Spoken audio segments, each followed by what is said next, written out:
This podcast is brought to you by the School of Advanced Study, University of London. So, across the course of the 19th century, around 10,000 missionaries were dispatched from Britain to the so-called dark spaces of the world, as evocatively shown in this pictorial missionary map of the world from 1861. Their mission was to spread the light of the gospel, to civilize and modernize non-Western peoples, and to ultimately hasten, or at least prepare for, the second coming. Missionaries were the grassroots mediators of the colonial encounter, working through cultural, political, and religious interaction and exchange. In the process, they pioneered the field of anthropology and ethnography, shaped the dynamics of the world's religious demographics, and formed an active part of what we might call the Empire Project's cultural wing. And this image that's just come up is a good demonstration of that, with the slaves of Sierra Leone going from naked and degraded, in inverted commas, to clothed and in Western-style houses, as all missionaries would have desired. Over the last 20 years or so, it has become increasingly clear that mission activity was a crucial part of Britain's colonial and global encounter, and allows us as historians of empire an in-depth insight into the dynamics of the so-called contact zone. So begins every one of my many job presentations over the last 3 years, and I hope, well, it seems to have been successful. I have had some employment in that time, and happily don't have to give it again after this for a while, thanks to Kent. Here, I'm preaching to the choir, but wait. Despite this revitalisation of mission history, historians of Christian mission have been reticent about approaching the missionary and his or her family as a legitimate subject for analysis in their own right, due in no small part to a continued discomfort with the hagiography and heroisation of earlier generations of missionary writers. It was some time ago now that Thomas Beadleman advised us to take an anthropological approach to the history of missionaries themselves, their lives, their families, and their communities. Meanwhile, recent trends in colonial scholarship are reminding us that we need to pay attention to both sides of the colonial encounter, that is, both the so-called coloniser and the colonised, if we're to really understand the dynamics of colonialism and imperialism in the 19th and 20th centuries. Missionary Families, then, is an attempt to do just this, to take the missionary family as a legitimate site of historical analysis in its own right for the first time, not necessarily as a vehicle to a better understanding of public history, but as an important venue for historical analysis itself, for us to really understand the cultural and colonial encounter at its grassroots, and more broadly the role of intimacy, affectivity, and personality in the writing of history. So this is the point in my job talk where I then talk about how wonderful I am, and innovative and interesting and the best thing since sliced bread and so on and so forth. I'm not going to do that now. Rosemary did it for me, so you should have come with me, Rosemary, to all those interviews. That would have been helpful. The truth is, I undertook this research because I found it interesting, and I love researching missionaries. But interview panels and funding bodies don't like to hear that. They want to hear that it's going to revolutionise the field. But luckily for me, it sort of did. I can't say it revolutionised the field yet, but it certainly changed my way of understanding missionary history. So doing this kind of intimate and personal history has actually brought me to a better understanding of the public history of the missionary enterprise. And many of the debates that we've perhaps become stuck on over the last few decades I think, can be resolved or at least refreshed by paying attention to the role of the family itself. Looking at the missionary family helps us to think again about missions and race, the role of the missionary wife, and the rise of the civilizing mission, all apparently well-worn areas, but ones where the historical debate has had a tendency to perhaps grow stale. At the same time, this perspective can open up exciting new avenues for study and analysis: missionary masculinity, the importance of life cycle and generation to the history of Christian mission, and the role of missionary children, often silenced by official bookkeeping, in the global Christian endeavour. Missionary families were ubiquitous in the mission enterprise, and it seems that everywhere you turn was a smartly dressed family performing the role of ideal Christian household, usually in delightfully absurd petticoats and starched collars in tropical climes. But their ubiquity in later years should not lead us to assume that their involvement with the missionary endeavour was always intended. In fact, the white missionary family, as we have come to know it, was the result of negotiation and compromise between missionaries in the field and the LMS, or the London Missionary Society, who I looked at in this book, in London, whose ideal missionary in the early years of the enterprise was actually young, male and single. Thus, if single men went, counselled LMS Director Thomas Hawes in 1795, which probably will be most desirable to begin, they would do well to form matrimonial connections with the first converts of their natives, especially with those connected with the superior families, who would thus, receiving them into their bosom, be more engaged to protect them. I should note here that my footnote to that quote in my book is wrong, much to great embarrassment when I came to do this talk. Maybe I shouldn't have mentioned that, but anyway, now you know. Not only would intermarriage entrench early missionaries into indigenous communities, but further, if the labours of the missionaries were not crowned with immediate success in the conversion of many, a very few families established would offer a seed to be brought up in the nurture and admonition of the Lord, and probably equally taught both language of father and mother. Children of mixed racial and cultural ancestry, then, were to be an asset to the mission and could extend the scope of Christianity and indigenized Christianity from within the local community itself. And of course, the most famous, successful example of that is James Reed Jr., son of the famous missionary James Reed Sr., funnily enough, in South Africa, and his quote-unquote Hottentot wife. The missionary enterprise, then, was built upon an ideal of what in the book I've called integration, based upon an optimistic expectation that conversion would be swift, and a parallel belief that white women were essentially nothing but trouble to the missionary enterprise. They would be unsafe on the wild frontiers and, more importantly, would cause, quote, anxiety, trouble and attention from the male missionaries. Thomas Hawes, again, thought it very important that a missionary, as far as possible, should neither be engrossed in labour nor his attention distracted and his anxiety exercised about his own or his family's provision. While Richard Lovett, writing around a century later, declared that originally the idea was that the Christian family would be an educative and helpful influence to the natives, this reflected his expectation of missionary family life more than the initial wishes of the London Missionary Society. So this was the first finding, if you like, of the book, and came as a surprise to me. I don't know if it's surprising to you. I have been talking about it for about the last 7 years, so it might be less surprising at this point. But it obviously speaks very clearly to the missions and race debate within existing missionary literature.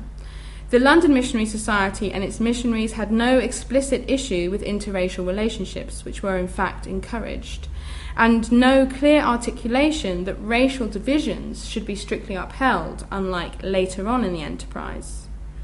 They did have a protean sense of cultural division, however, though this was expressed through ideas of religious similarity and difference, rather than through ideals of Western civilization.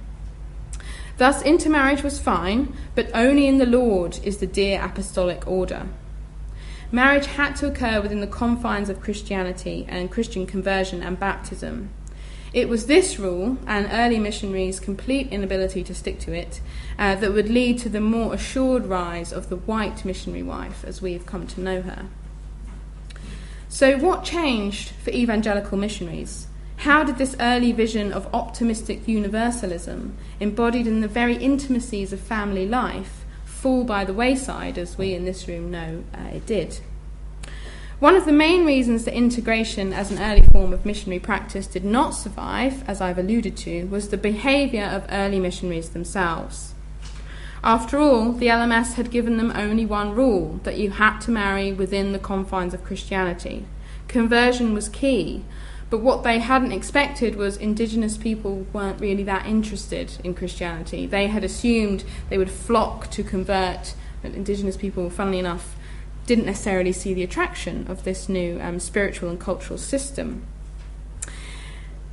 Individual missionaries then began to break the rules, marrying and indeed cavorting with unconverted women and testing the boundaries, therefore, of evangelical respectability on what I've called the spiritual frontier.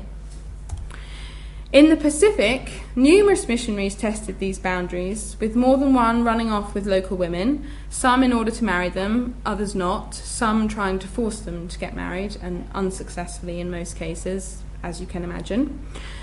After all, what is cleverly disguised in this painting, you can just see them all lurking behind this very respectable married couple, is that most of the early missionaries to the Pacific were young single men. The average age was 24. There were 31 missionaries dispatched, of whom only 5 were married. And what is only alluded to here is the apparently unique temptations of the local women, naked, sexually free, and in the words of later missionaries, if above the age of 12 years, likely to be debased. Is it any wonder that transgressive sexual relations soon ensued? In the end, the LMS resolved in 1804 that if any of the brethren be strongly persuaded that his stability and usefulness, you can read your own interpretation of those words, as a missionary at Tahiti would be promoted by his entering into the marriage state, he be advised to return to England for that purpose. English, read white, marriage, became the antidote to missionary deviance in the South Seas. In 1809, 4 pious women were dispatched from Britain with a direct view to intermarrying with the missionary community that remained single. And I could never remember where I read this, but I definitely read that they had to choose their wife by drawing lots of which one they would marry. In South Africa, it was the emergence of a racialized colonial culture that spelled the end for missionary integration.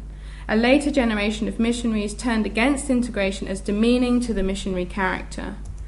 The missionary character is not to be brought down to Hottentots, but his character raised to the missionary, argued the most vociferous critic of integration in South Africa, George Tom, who was also an LMS missionary. His critique demonstrated the growing missionary internalization of an emerging settler colonial culture that was constituted increasingly through the prism of demarcated racial boundaries. 3 missionaries have Hottentot wives, he said, which has lowered their character in the eyes of the farmers and indeed the whole colony. It cannot be expected that the manners and sloth of a Hottentot will improve a missionary, and he can never take her into any family. 2 extremes should be avoided, particularly with Hottentots: too much familiarity and too much distance. In league with a number of his missionary colleagues, Tom eventually engineered the so-called South African Synod, a convention... No, come on in. Oh, cliffhanger. What happened? Start again. In league with a number of his missionary colleagues, Tom eventually engineered the so-called South African Synod, a convention of LMS missionaries opposed to intermarriage, which met in 1817 and ultimately exposed numerous missionary immoralities, including adultery and extramarital affairs and children born out of wedlock and all sorts of things, which my supervisor, Andrew Porter, said I only alluded to in a very coy manner in the book, which was actually a word count issue because they did so many bad things there wasn't room to actually describe them all in the word count. These mission immoralities fundamentally undermined intermarriage as an institution in itself, brought down by the propensity of its proponents to stray outside acceptable evangelical behaviour, and an emerging discomfort in both the mission and the imperial world with interracial relationships of all kinds. So some mission historians have talked about, or Richard Price in particular, the closing of the missionary mind. And what we can see here, he kind of imputes that to missionary frustration with indigenous peoples not converting, which is true, but we can also see that this was also a result of their own behaviour in the early enterprise. If having white missionary families in the field was supposed to improve relationships between missionaries and the local peoples, this it certainly did in many cases, but it also served to consolidate ideas of inherent difference, and particularly when missionaries began having their own children, no longer the mixed-race community of budding indigenized missionaries, but now a highly cloistered generation of white, petticoated children. These images are my favourite from anything I've ever done, particularly this one, which he looks so cross, don't you think, in his petticoat? Yes, he. This reminds me of a picture of me, which if I'd been more organised I would have found from home, where I'm wearing a little bonnet and I'm like, get this thing off me. I think I would have also had a good picture there.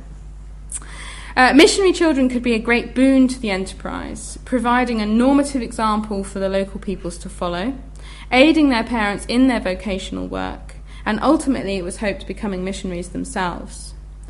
But missionary parents were hardly exemplary, and fretted continually about the temporal and spiritual futures of their offspring.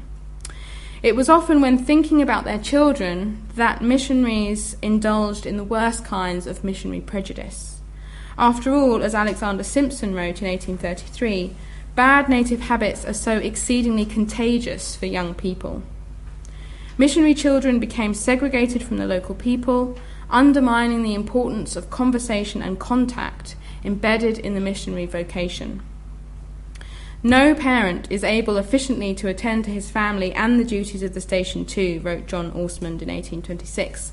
And Orsmond was superintendent of the South Seas Academy, which was the school founded for missionary children on Tahiti, with a direct view of keeping them away from the local people. The children will therefore have learned everything that is vile before they come here. Here is all to tempt, and few, if any, barriers to gratification. It is therefore of the highest importance that the children be taken as soon as possible away from the gross absurdities of the peoples, and from a sight of those base practices to which the younger part of the community are addicted. Missionaries thus slid away from humanitarian universalism, which stressed the equality of all peoples before God, and which was crucial to the ideological underpinnings of evangelical conversion, and moved towards a more essentialized view of indigenous peoples. The problem came when even the, quote, indiscreet and excessive kindness of the converted natives was highlighted as troubling. Converts were supposed to be always equal to missionaries. As they became problematic because of their contact with missionary children, it highlighted the fractures emerging in missionary discourse in terms of this universalism that was crucial to their own enterprise. So that's children. Where do missionary women fit into this tale of missionary families? If one of the themes in mission history that this book deals with is missions and race and the rise of the civilizing mission, the other is the thorny issue of female missionary professionalism, a controversial term in itself. White missionary women became mainstream in mission culture through the collapse of early ideals, and we've seen that in the Pacific with the LMS saying, go back to Britain and marry there if you want to promote your stability and usefulness. This was not the fault of the missionary women, of course, but it did mean that their entry into the field rode the tide of the civilizing mission, whose emergence chimed with female missionary action and this changing tide in missionary discourse that I've described. Individual missionary women, meanwhile, found it extremely difficult to balance their vocational yearnings with their domestic duties. In other words, to fit in mission activities around the cycle of child-rearing and domestic chores. As eloquently described by Elizabeth Price, talking of her mother Mary Moffat's early life as a missionary's wife, one great trouble was the kindling of a smoky wood fire upon the flat hearth, and I've been to Kuruman to see the hearth, and it is indeed smoky and flat. Bending one day over this, her sickly babe wailing, and after trying in vain with blurred and smarting eyes to get it alight, she burst into tears and said, "Is this the sort of work I have left home and friends to spend my life doing in this uncongenial heathen land?" But she heard a voice from within, "Ah, if I may be the hewer of wood and a drawer of water for the temple of God, am I not still blessed and privileged beyond words?" This, my mother told me, was a landmark in her life. She renewed her vows and went forward with fresh hope and courage. Some historians have seen that as women falling back on the idea of helpmeet, in order to make sense of their lives. In the book, I argue that it's a much more active thing than that. It's not falling back, it's rather changing missionary practice to fit with their own abilities and therefore have agency within what has been described by some as a patriarchal institution and system. Interestingly, it was not just missionary women who were frustrated by the secular work that was becoming implicitly involved in their spiritual vocation. They undoubtedly bore the brunt of it, particularly once children were born. And missionary families were large. So take these examples from the main families in my book. You can only just fit them onto these family trees. By the way, this fellow on the right, William Crook, was not magic and did not have these children by himself, although that would have been quite biblical. In fact, there's no picture, unfortunately, of his wife, but her name was Hannah Crook, formerly Hannah Dare, and she has a journal about which there is much in the book, so you'll have to buy it to find out more about her. Nonetheless, men too could lament their inability to pay sustained attention to the spiritual in the face of their domestic and secular demands. When Robert Moffat began his missionary career at Afrikaners Kraal in southern Africa, he lamented the attention he had to pay to his domestic affairs, despite a, quote, wish to have almost nothing to do but instruct the heathen. I am carpenter, smith, cooper, tailor, shoemaker, miller, baker, and housekeeper. His son John, too, complained about the practical demands on his time. There was something ludicrous in the contrast between the theory and practice of missionary life, he wrote.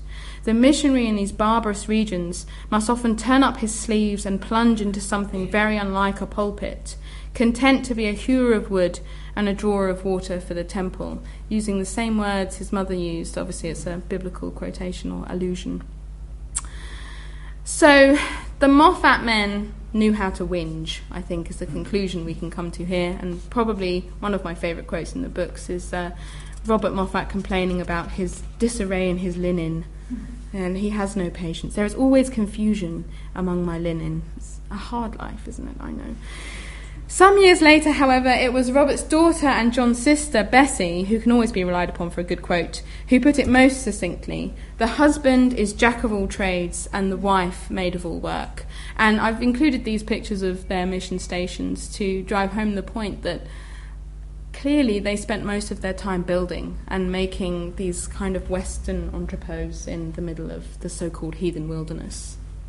And this took up a lot of their time on the spiritual frontier, which is why the spiritual frontier is distinctive, I think, to more urbanized areas of mission activity.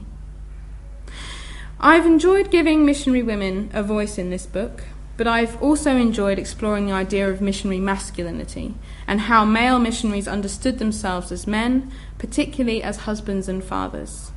But here is the double blind, with little personal evidence speaking to what mission husbands and fathers thought of themselves in that context, and a complete lack of public reflection on what it meant to be a missionary father and a missionary husband.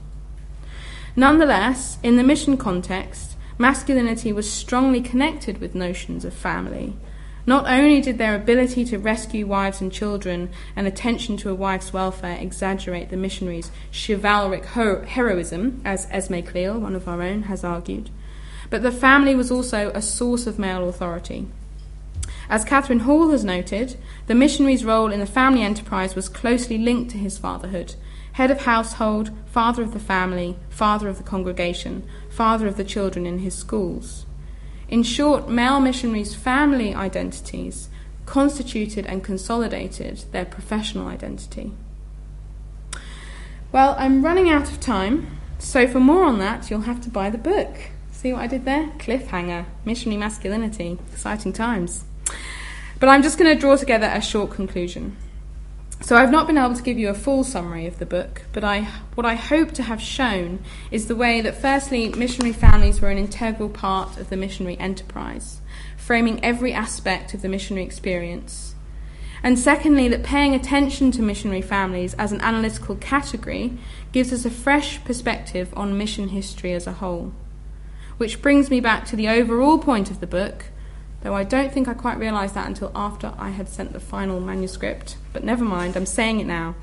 which is the importance of looking at the affective, the personal, and the intimate in order to promote a full understanding of history and encounter. We should never forget that history is made up of what Andrew May has recently called trivial and minute actions and real people making real choices. Everyday history still has much to teach us about making history meaningful in the modern and postmodern context. Thank you.